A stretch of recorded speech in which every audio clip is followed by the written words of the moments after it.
आपके पढ़े लिखे बच्चे काम क्यों नहीं कर रहे?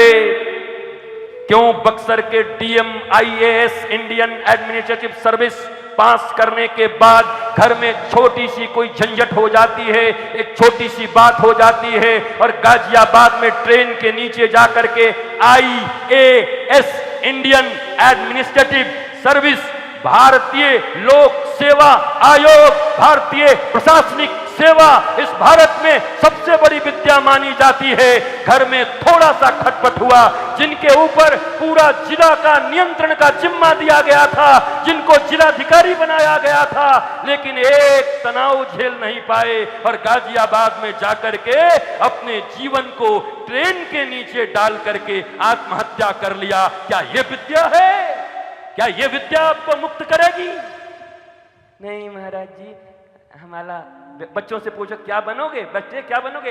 डॉक्टर, तुम इंजीनियर, तुम एचपी जिलाधिकारी। क्यों बेटा, क्या बनोगे? खूब बड़ा बंगला बनाएंगे। अच्छा, और गाड़ी लेंगे, बड़ी अच्छी बात।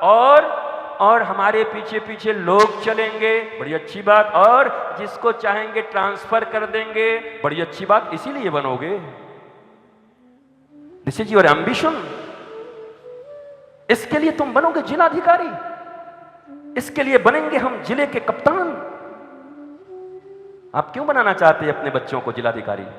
आप क्यों बनाना चाहते हैं अपने बच्चों को? किस लिए? कि वो जहां पर रहे वहां पे क्राइम खत्म हो जाए, जहां रहे वहां गरीबों की मदद हो जाए, जहां रहे वहां पर गरीब कोई भी आकर के उनके ऑफिस में बैठ करके उनसे अपना ये कर सके। नहीं, हमारा बेटा उन्नाव का डीएम है हमारा बेटा कानपुर में एसपी है। आप अहंकार के लिए बनाना चाहते हो।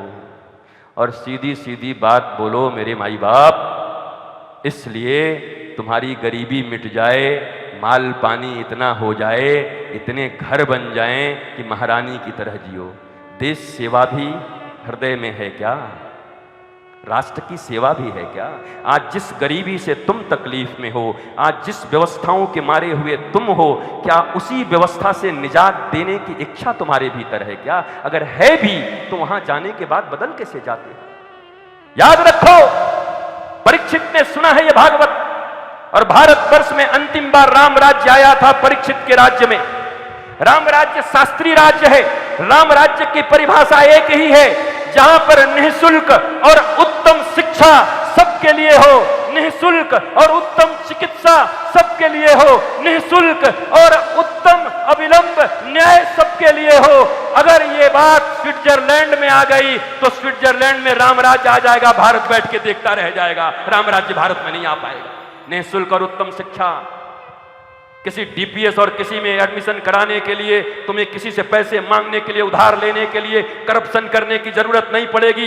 भारत का हर बच्चा, चाहे तुम गरीब हो, चाहे तुम अमीर हो, चाहे वो प्रधानमंत्री के बच्चे हो, चाहे बलदेव में किसी एक साधारण दुकान वाले का बच्चा हो, ठेले वाले का बच्चा हो, उनके भी पढ़ने की एक ही व्यवस्था रहेगी। तुम्हारी किडनी भी खराब हो गई तो तुम्हें अपने जमीन बेचने की जरूरत नहीं होगी, कर्ज लेने की जरूरत नहीं होगी, बेघर होने की जरूरत नहीं होगी। तुम्हारा भी इलाज वहीं पर होगा जहां इस देश के सबसे बड़े व्यक्ति का इलाज होगा। 492 साल के बाद विदेशी आक्रांताओं के द्वारा गिरा दिए गए राम मंदिर को, उसके न्याय होने में 492 साल लग जाते हैं। भारतवर्ष में नहीं भैया, निःशुल्क और अविलंब न्याय चाहिए। न्याय तुरंत हो, निःशुल्क हो। वो बड़े बड़े सुप्रीम कोर्ट के वकील जिनकी एक दिन की फीस 10-10 लाख रुपए है, तुम बताओ बलदेव वासियों, तुम में से कितनों के पास इतना पैसा है कि अगर तुम्हारे ऊपर कोई मुकदमा हो जाए तो 10 लाख रुपए सुप्रीम कोर्ट के वकील को देकर तुम जीतोगे?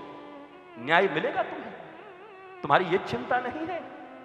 और तुम भी वही करते हो। तुम्हारे बेटे बेटी भी अगर कुछ बन जाएं तो उनको भी झोंक देते हो, कान में मंत्र डाल देते हो, बाप बड़ा ना भैया, सबसे बड़ा रुपया, कमाओ बेटा, कमाओ बेटा, भर दो हमारा घर लाके। तुम भी यही कह देते। तब क्यों नहीं संस्कृति की बात कहते? अरे हम भी तो किसी माँ के बेटे होंगे, हमारे भी तो पिता इस पृथ्वी पर होंगे, हमारा भी परिवार होगा।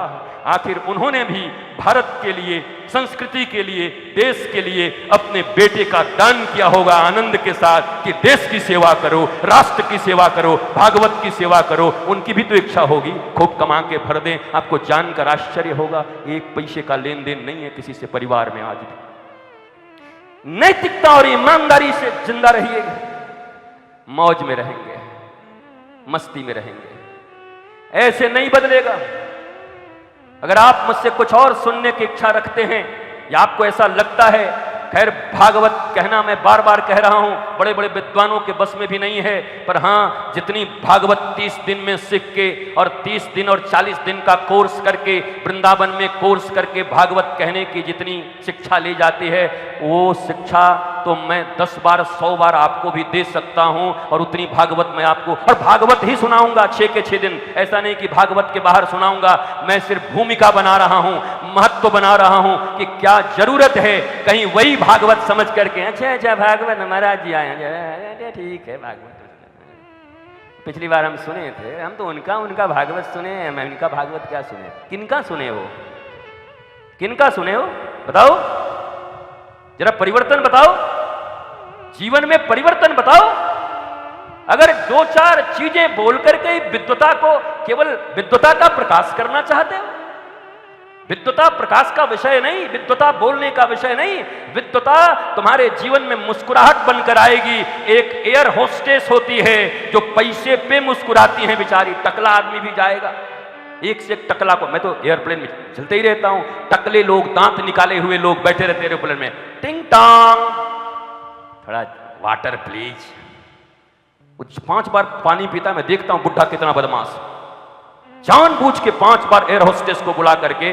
आप खुद देखते होंगे अपने आसपास में, मेरी तरफ चकित होकर के मत देखिए, मैं कोई चिड़ियाघर से नहीं आया, इसी भारतवर्ष में हूं, मैं भी देख रहा हूं, आप भी देख रहे हो, समाज को, राष्ट्र को, लोगों को, अपने बच्चों को, अपनी संस्थानों को आप भी देख रहे हो। लेकिन वही अगर एरोप्लेन से नीचे उतर करके वो बोले एक गिलास पानी पिलाओ, तो सैंडल निकाल के 2 सैंडल मारेगी कि मेरी ड्यूटी वहीं तक थी, टकले तेरे मुंह से बास आ रही थी, लेकिन मेरी मजबूरी थी कि मैं मुस्कुरा के तुमको जल दे रही थी, क्योंकि मैं नौकरी करती हूं मेरे माता पिता के लिए, अपने घर के लिए।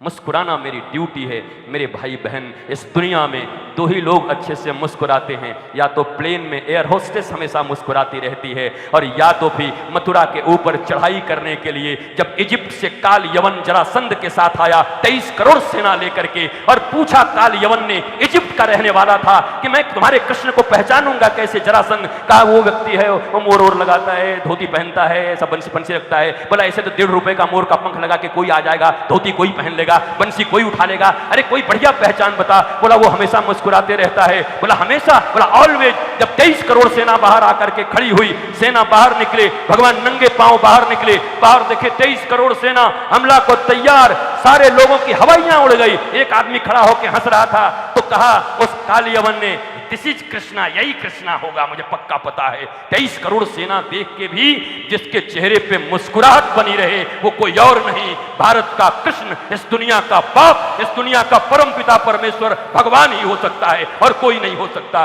तो वो मुस्कुराहट चाहिए या एयर होस्टेस की मुस्कुराहट चाहिए?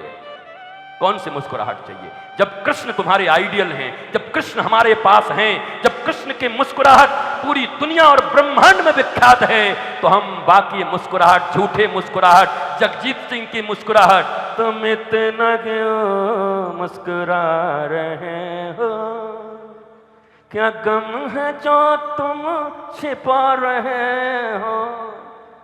इससे ये पता चलता है जगजीत सिंह का जीवन कैसा होगा बेचारे का।